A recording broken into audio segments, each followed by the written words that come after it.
Hello everyone, welcome back to gate and tech. And आज हमारे साथ है आविश है, जिनको अभी आईएससी में एडमिशन मिला है। तो congratulations Avish, welcome to gate and Tech. कैसा लग रहा है यहाँ पे आके? थैंक यू भैया। बहुत अच्छा लग रहा है। एंड आप कैसे हो? एकदम बढ़िया बढ़िया। और आईएससी में एडमिशन लेके कैसा लग रहा है? मतलब बहुत लोगों का ड्रीम कॉलेज होता है, तो कैसा लग रहा है? बिल्कुल ऐसा लग रहा है कि ड्रीम रियलिटी बन गया है, तो बहुत मजा आ रहा है। हाँ हाँ।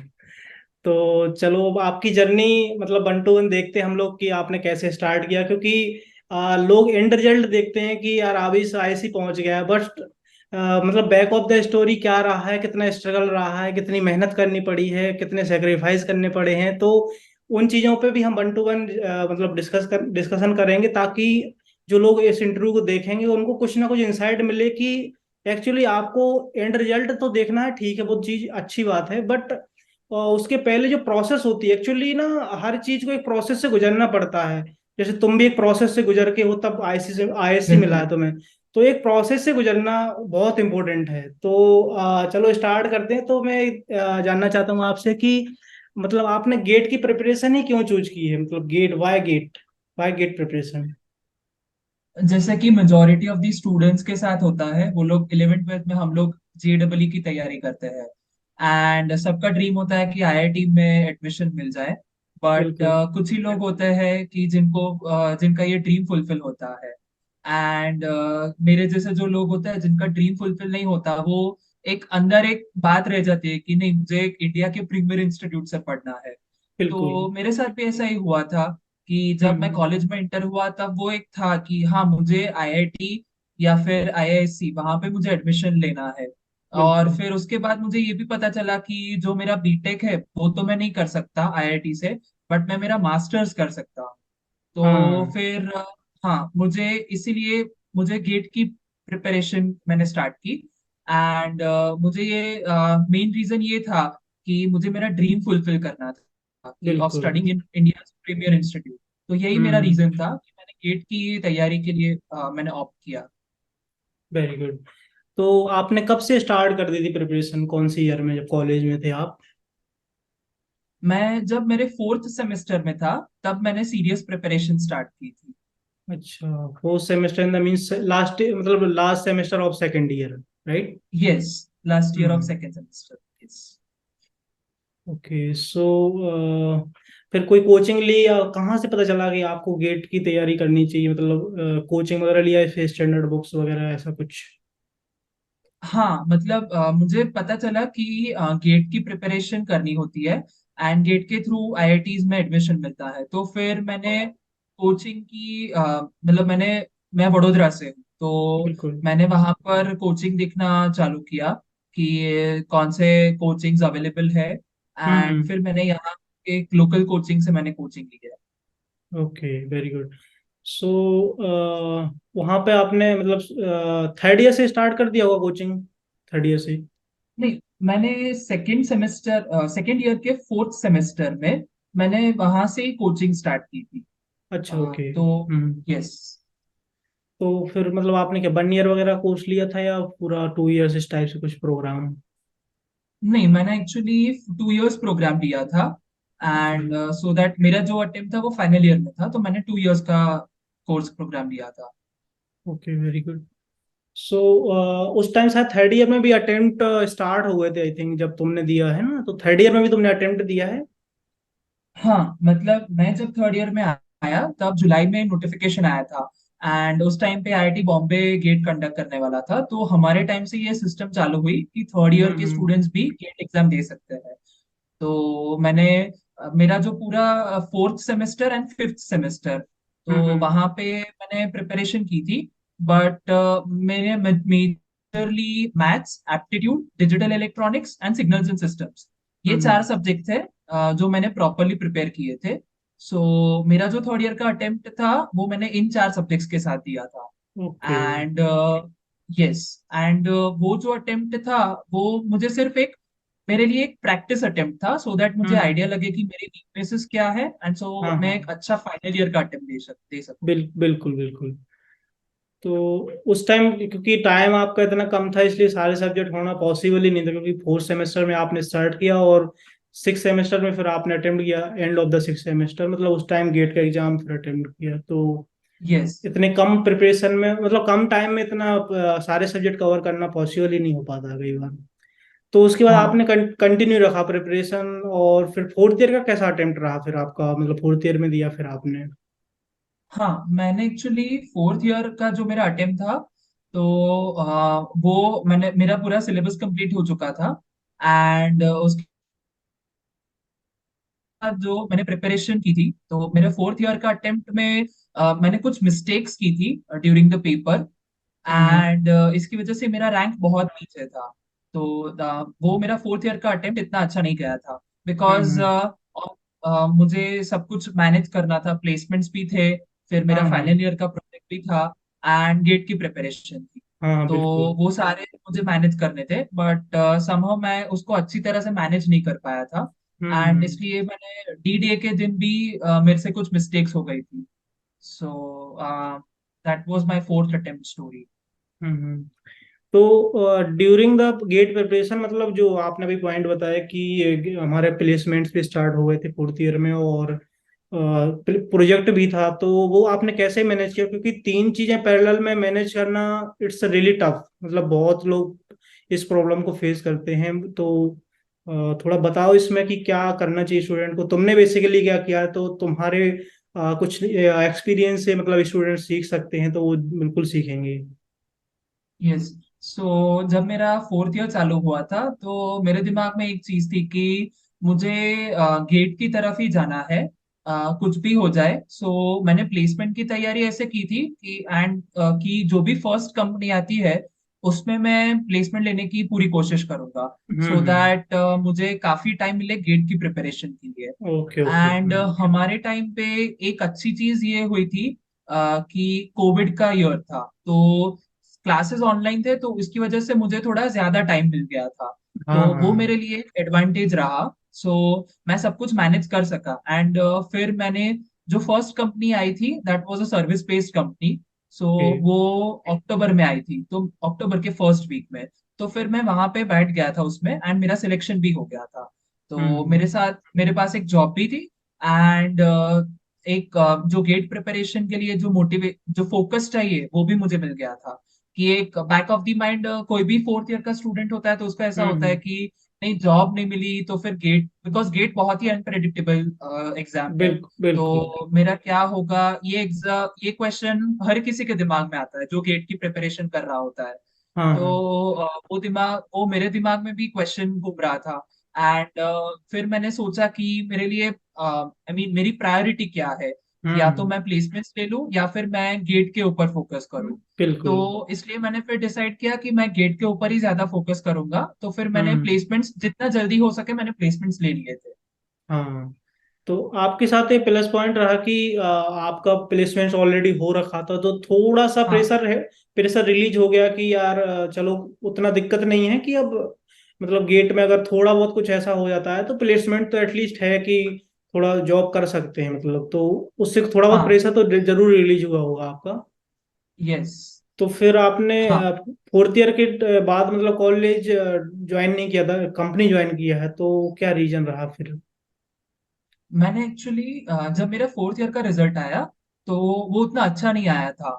एंड मेरे पास अभी दो ऑप्शंस थे। हालांकि मुझे एक ऑफर मिली थी, मुझे आईआईटी गुवाहाटी का कम्युनिकेशन मिला था। बट फिर उस टाइम तक ऐसा हो गया था कि मेरी ड्रीम कॉलेज जो थी वो आईआईएससी बन चुकी थी। ओके। तो इसलिए मैंने आईआईटी गुवाहाटी की भी ऑफर रिजेक्ट की थी। हम्म। एंड अब मेरे पास एक्चुअली दो ऑप्शंस थे। एक साइड मेरा ड्रीम था, that was IISc Bangalore. And second ये था कि मैं जॉब ले लूं, एंड फिर मैं आइदर जॉब के साथ प्रिपरेशन करूं, या फिर मैं गेट एग्जाम की प्रिपरेशन को छोड़ दूं, फिर जॉब में आगे बढ़ूं। बिल्कुल। बट वो जो ट्वेल्थ का फेज था, वो मेरे दिमाग में आ रहा था कि हम्म। मुझे ये हुआ कि अगर मैंने इस बार, मतलब मैं अगर ड्रीम की तरफ नहीं गया, तो 5 इयर्स डाउन द लाइन मुझे रिग्रेट बहुत होगा, एंड वो बिल्कुल। रिग्रेट मुझे नहीं करना था। सो हम्म। फिर इसलिए मैंने गेट प्रिपरेशन की तरफ मैंने डिसीजन लिया। हम्म। एंड फिर मैंने डिसाइड किया कि मैं ड्रॉप लूंगा, मैं फुल ईयर ड्रॉप लूंगा। ओके। एंड उसके साथ I will again try to crack this exam with the top rank. Hmm. तो जो ऑफर था वो कंपनी का, वो आपने छोड़ दिया, ड्रॉप कर दिया था वो? हाँ, मैंने कंपनी का ऑफर ड्रॉप कर दिया। हाँ। फिर आपने फुल टाइम ही मतलब ड्रॉप लिया गेट के लिए और दोबारा स्टार्ट किया? हाँ, तो फिर क्या कहीं कोचिंग वगैरह किया या फिर खुद से ही उस टाइम किया, क्योंकि ऑलरेडी आपका सिलेबस हो रखा था, नोट्स भी शायद आपके होंगे, तो क्या किया फिर आपने ड्रॉप ईयर को, मतलब कैसे किया? और एक चीज और की, ड्रॉप ईयर में आपने क्या डिफरेंट किया जो आपका मतलब फोर्थ ईयर में जो अटेम्प्ट था, उसके अटेम्प्ट के मुकाबले आपने क्या डिफरेंट किया उसमें, ताकि आपको लगे कि नहीं यार मेरे को ना बहुत अच्छा करना है ताकि मेरे को ड्रीम कॉलेज मिल जाए? क्या स्ट्रेटेजी रही बेसिकली? सो मैंने जो लोकल कोचिंग ली थी वहीं पे मैं ड्रॉप ईयर के लिए भी पढ़ता था वहां पे। एंड जो ड्रॉप ईयर था तब तक, जैसा कि आपने बोला कि मेरा सिलेबस तो कंप्लीट हो गया था तब तक। एक चीज मैंने दो चीजें की थी कि नंबर वन थिंग, मेरे कुछ सब्जेक्ट्स थे जो इसका सिलेबस कंप्लीट हो गया था, but still I was weak in those subjects. Hmm. तो मुझे उस पर फोकस करना था। एंड सेकंड, जो मेरे स्ट्रॉन्ग सब्जेक्ट्स है उसमें मुझे प्रैक्टिस बढ़ानी थी। बिल्कुल। सो मैंने जो डिफरेंट चीजें की वो ये थी कि मैंने प्रैक्टिस बढ़ा दी। जो मेरे स्ट्रॉन्ग सब्जेक्ट्स थे उसमें मैंने प्रैक्टिस बढ़ा दी, एंड जो मेरे वीक सब्जेक्ट्स थे उसमें मैंने पहले तो फिर से कंसेप्चुअली उसको देखा, बिकॉज इस बार हम्म। मेरे पास टाइम भी ज्यादा था। तो मैंने वो हम्म। सब्जेक्ट्स को मैंने कंसेप्चुअली भी किया। एंड उसके बाद उसमें मैंने जितने भी रिसोर्सेज अवेलेबल थे उसका यूज किया, एंड आई मेड श्योर कि मुझे उसमें मैक्सिमम प्रैक्टिस मैं करूँ।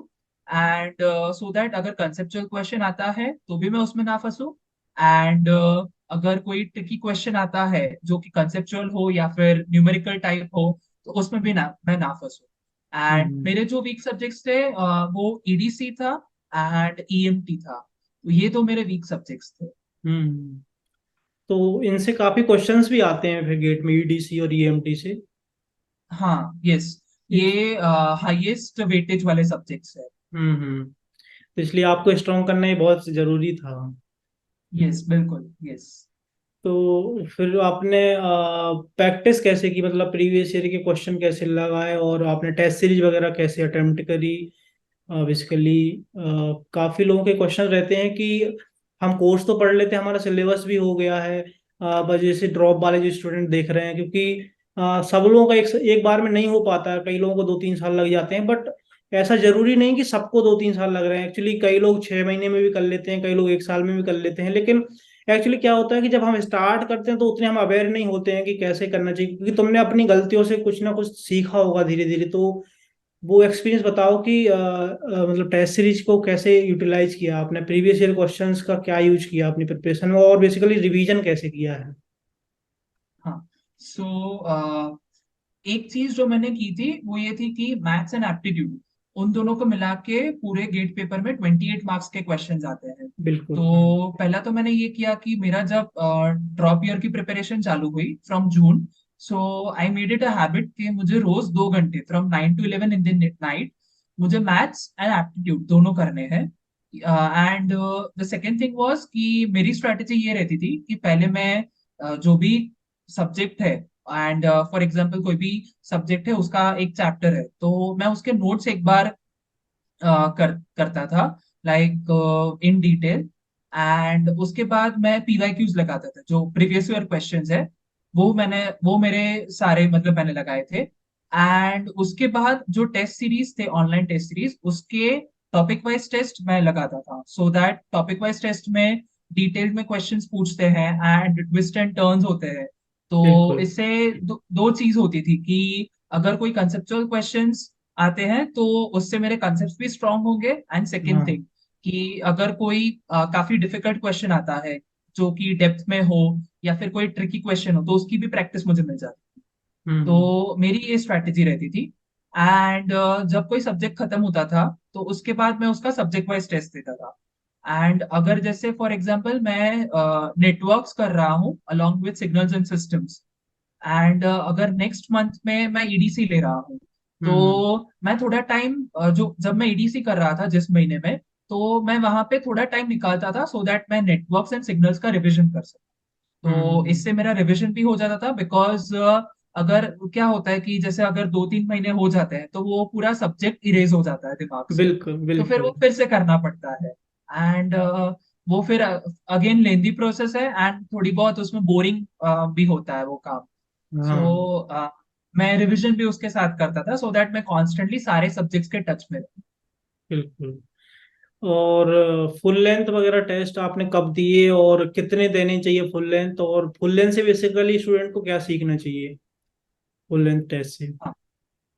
सो मैंने फुल लेंथ टेस्ट नवंबर से स्टार्ट किया था।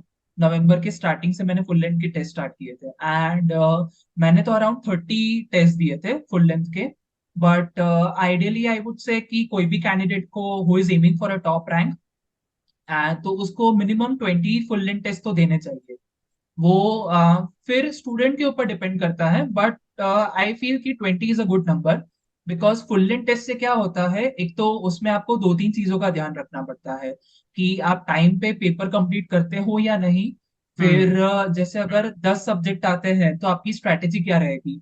क्या आप पहले एप्टीट्यूड करोगे, क्या आप पहले टेक्निकल करोगे, फिर उसमें कैसे आप करोगे? बिकॉज 2-3 स्ट्रैटेजीज होती है। या तो पूरा पेपर आप एक बार में कर लो, या फिर पहले आप सारे इजी क्वेश्चंस करो उसके बाद सारे डिफिकल्ट क्वेश्चंस करो। तो ये 2-3 स्ट्रैटेजीज होती है। तो फुल लेंथ टेस्ट में जो फुल लेंथ टेस्ट जो सब्जेक्ट वाइज या फिर टॉपिक वाइज टेस्ट से ऐसे अलग होता है कि यहाँ पे हमें अपना टेक्निकल का जो नॉलेज है वो तो यूज करना ही है, बट साथ में टाइम मैनेजमेंट एंड ये जो छोटी छोटी चीजें होती है उसका भी ध्यान हम्म। रखना पड़ता है। तो एंड हेंस आई से कि 20 टेस्ट एक गुड नंबर होता है कि जिससे हमें आइडिया लग जाता है कि हमारी स्ट्रैटेजी क्या होनी चाहिए and what works best for us. तो ये चीजों का ओके। ध्यान रखना होता है फुल लेंथ टेस्ट में। हम्म। और टेस्ट सीरीज में एक मेजर पार्ट ये आता है कि हम लोग टेस्ट सीरीज खरीद लेते हैं, तो आपने मतलब नंबर ऑफ कितनी टेस्ट सीरीज खरीदी थी ऐसे इस कोचिंग की मैंने इस दो वहाँ की? मैंने 2 टेस्ट सीरीज खरीदी थी। कई लोग सोचते हैं कि 4-5 खरीद लेते हैं तो ज्यादा प्रैक्टिस कर लेंगे मतलब, तो वो उस टाइम खरीदते हैं तो उनको लगता है कि नहीं हम सारे टेस्ट दे देंगे, पर टेस्ट उतना दे नहीं पाते हैं। एक्चुअली तुमने 2 टेस्ट ली होंगी तो तुम्हें भी कंप्लीट करने में मतलब काफी उसको टाइम लगा होगा कि यार मतलब बहुत ज्यादा टाइम लग रहा है कंप्लीट करने में। एंड एक चीज और कि टेस्ट तो सब लोग देते हैं, नो डाउट सब लोग देते हैं, बट सब लोग उतना प्रॉपरली एनालाइज नहीं करते हैं टेस्ट को। बेसिकली टेस्ट का एनालिसिस बहुत इंपॉर्टेंट है। अगर टेस्ट का एनालिसिस नहीं हो रहा है तो वो टेस्ट देने का उतना मतलब नहीं, मतलब तो है थोड़ा बहुत, बट उसकी जो वैल्यू है मतलब उसको तुम इग्नोर कर रहे हो एक्चुअली, अगर टेस्ट का एनालिसिस नहीं कर रहे तो थोड़ा सा ये बताओ कि एनालाइज कैसे करते थे तुम? हाँ। सो जैसा कि आपने बोला कि टेस्ट सीरीज अगर उसको एनालाइज ना करे तो फिर उसका ज्यादा मीनिंग नहीं रहता है उससे। बिकॉज टेस्ट सीरीज ये इसीलिए होती है कि उससे हम सीख सके बिल्कुल। एंड जो मिस्टेक्स है वो उस दिन पे ना हो। तो मैंने तो एक एक्सेल शीट मेंटेन की थी, एंड उसमें मैं जो भी क्वेश्चन नंबर्स है 1 to 65 वो मैं लिख देता था। एंड अगर उसका जो क्वेश्चन का स्टेटस होता था कि मेरा गलत है या फिर सही हम्म है, और else I have left that question. And along with that अगर मेरा गलत हो रहा है तो मैं टाइप ऑफ मिस्टेक का एक कॉलम बनाता था कि कैसी मिस्टेक हो रही है। बिकॉज कभी कभी क्या होता है कि हमें जैसे अगर क्वेश्चंस रॉन्ग हो जाए तो इसका मीनिंग ये नहीं है कि आपको वो चीज आती नहीं है। आपकी सिली हम्म। मिस्टेक हो सकती है, या बिल्कुल। फिर आपने कोई कंसेप्ट जो था वो गलत तरीके से आपने उसको अप्लाई किया। तो ये चीजें होती थी, तो मैं टाइप ऑफ मिस्टेक्स का एक कॉलम बनाता था। तो उससे क्या होता था, मुझे इसका एग्जैक्ट आइडिया लग जाता था कि अगर जैसे कोई सब्जेक्ट है फॉर एग्जांपल ईडीसी, एंड उसमें अगर मेरा सेमीकंडक्टर फिजिक्स का टॉपिक है, तो अगर वो उसमें एक मेरा क्वेश्चन गलत हो रहा है तो मैं वो देखता था कि ये कैसा, मतलब ये गलती क्यों हुई। या तो हम्म मैंने कैलकुलेशन मिस्टेक की है या फिर मेरी कंसेप्चुअल गलती हो रही है। तो वो मैं करता था, एंड मैं प्रिसाइजली ये लिखता था कि कौन से टॉपिक में गलती हो रही है, सो ओके। दैट पूरा सब्जेक्ट मुझे फिर से ना करना पड़े, मैं उस हाँ। टॉपिक पर ही ज्यादा फोकस करूं। बिकॉज फिर पूरा सब्जेक्ट अगर मैं करूंगा तो फिर उसमें भी ज्यादा टाइम लग जाएगा। आफ्टर ऑल बिल्कुल मुझे टाइम का ऑप्टिमल यूज करना है। तो बिल्कुल। ये मेरी स्ट्रैटेजी रहती थी for analysis of test. Hmm.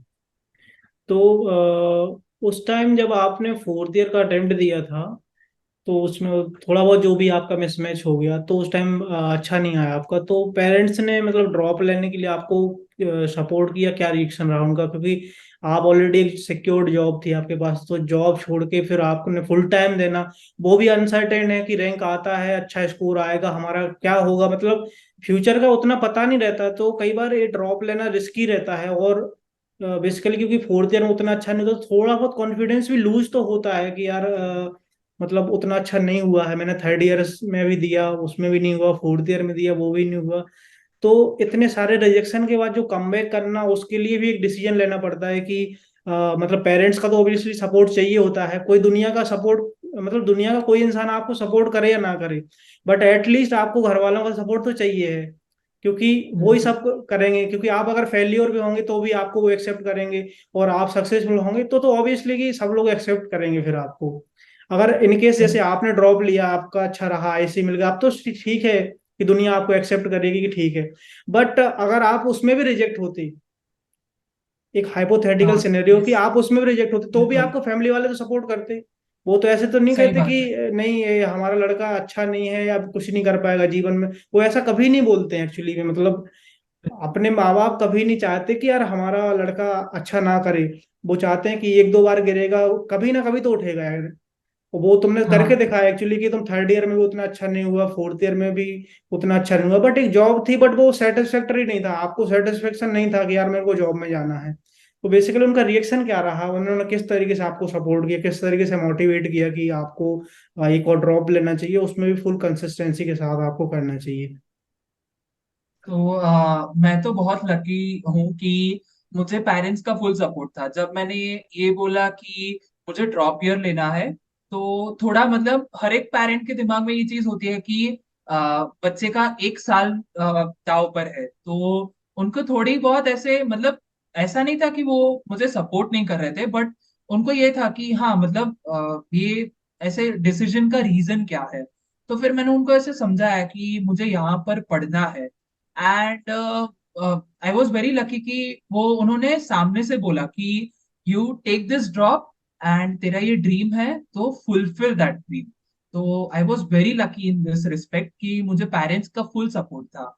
And even decision के बाद throughout the year, because मैं यहाँ पर पढ़ता था, एंड तो फिर दे ऑल्सो इंश्योर्ड कि मुझे एक सही एनवायरनमेंट मिले। एंड अगर मेरा ये ड्रॉप ईयर है तो जैसे ट्वेल्थ के बोर्ड्स के टाइम पे, या फिर जब ये करियर चेंजिंग मोमेंट था मेरे लिए, बिल्कुल। तो इसलिए उनका फुल सपोर्ट था उसमें, एंड दे आल्सो इंश्योर्ड कि I get a great environment. तो I am really thankful for that कि मुझे पेरेंट्स का फुल सपोर्ट मिला था। और तभी आपने इतना अच्छा करके दिखाया, बढ़िया। तो अभी मतलब जब आपने मतलब फोर्थ सॉरी ड्रॉप का जो अटेम्प्ट लिया, उसमें आपका रिजल्ट अच्छा है, तो रिएक्शन क्या रहा मतलब पेरेंट्स का उस टाइम की, उस टाइम क्या उन्होंने फील किया वो बताओ थोड़ा।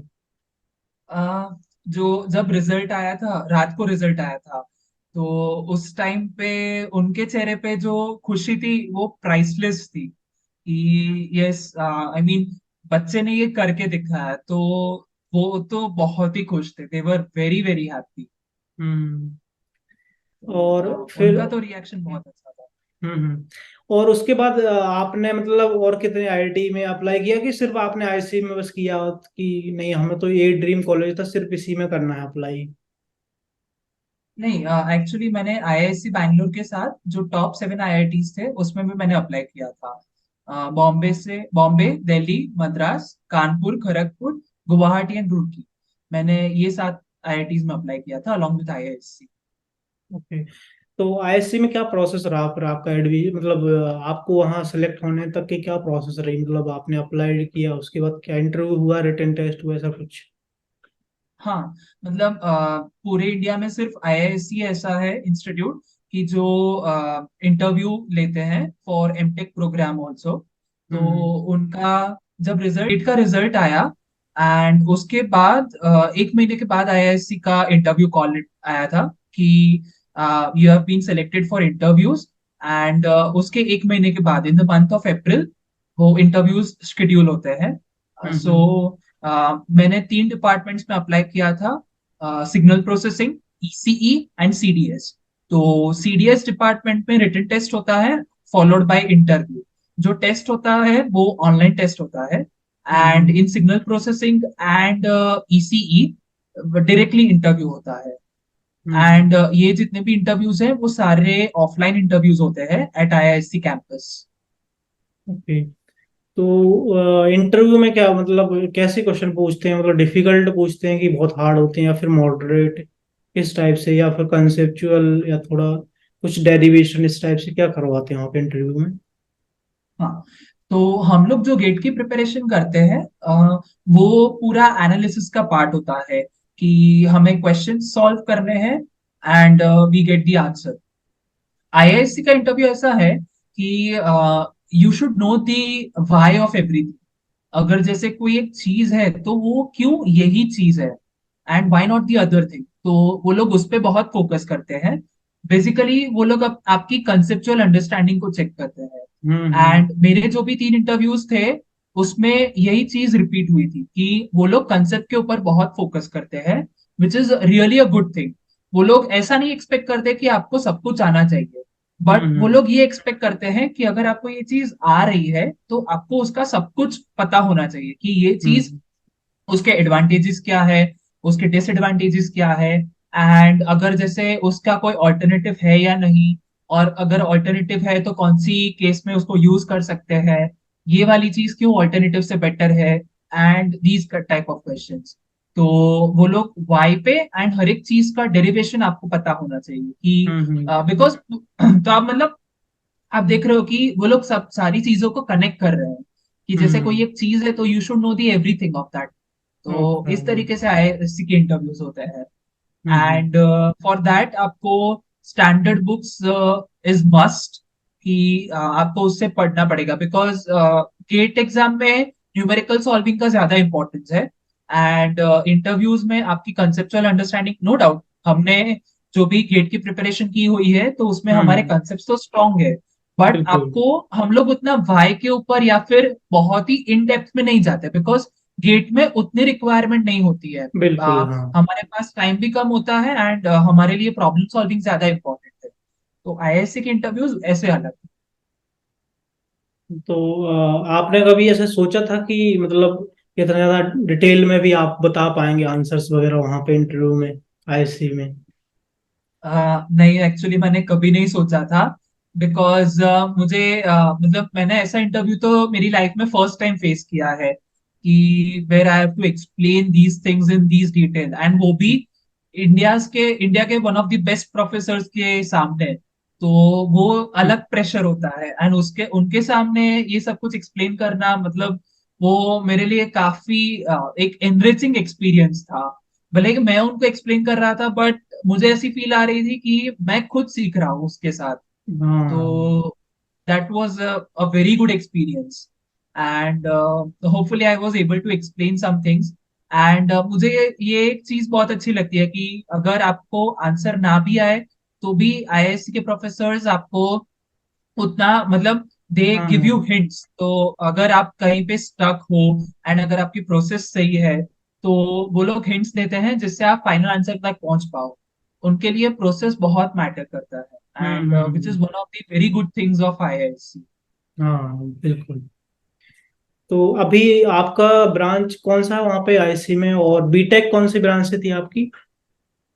मेरी बीटेक की ब्रांच ईसीई है, इलेक्ट्रॉनिक्स हाँ, एंड कम्युनिकेशन इंजीनियरिंग। मैंने मेरा गेट का पेपर भी ईसीई में दिया है।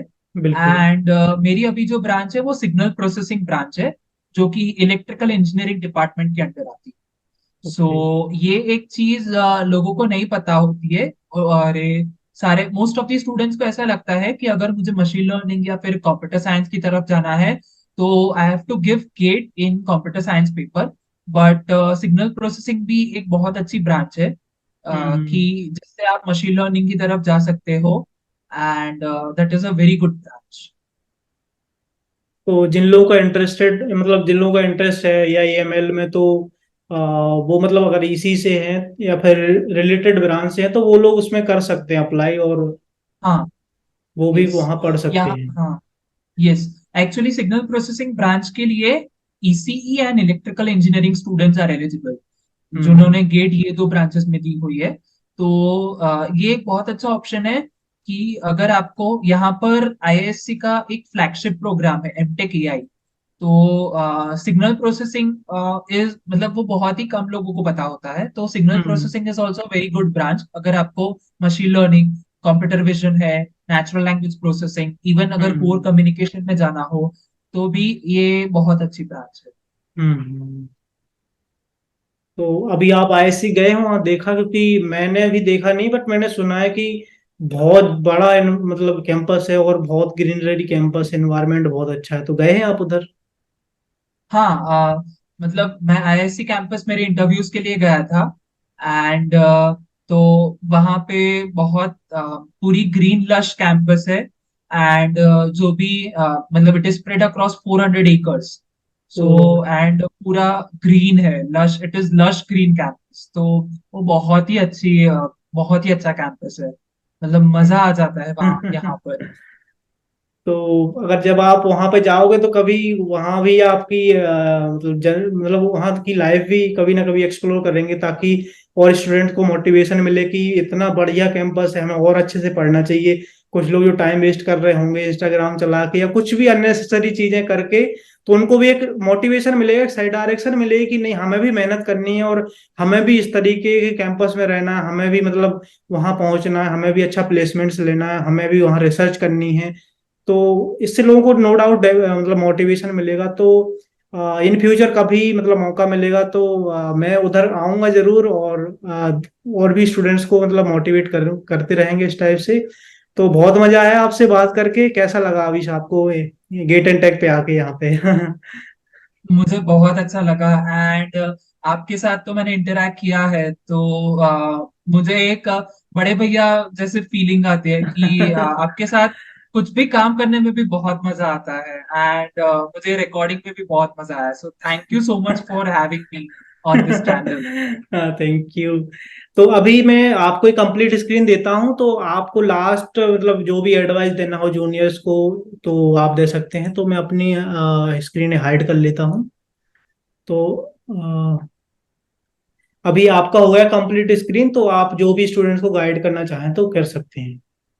हाँ, जूनियर्स के लिए मैं यही बोलूंगा कि आपका अगर ये एम है कि मुझे गेट एग्जाम क्रैक करनी है, so with a very good rank, so अपने कंसेप्ट के ऊपर ज्यादा फोकस कीजिए। बिकॉज अगर आपके बेसिक्स स्ट्रांग होंगे तो it would not only help you in GATE preparation but also during interviews. And जब आप गेट की प्रिपरेशन कर रहे हो, leave everything aside and do not even think about of interview, preparing for interview, because you will get ample amount of time after gate exam. So just focus on one thing, that you do your basics very well, and practice all the type of questions, so that अगर कोई because gate बहुत ही unpredictable exam है तो कोई भी type of questions आ सकते हैं, तो you should be prepared for everything. So I would only say कि अच्छे से आप प्रिपेयर करो, एंड अपने बेसिक्स स्ट्रांग रखो, एंड जितना हो सके उतनी प्रैक्टिस करो। बिकॉज जितना आप प्रैक्टिस करोगे आपकी कंसेप्चुअल क्लैरिटी भी बढ़ेगी, and your problem solving skills would also increase. So that's all from my side, and best of luck, and see you next year at IISc.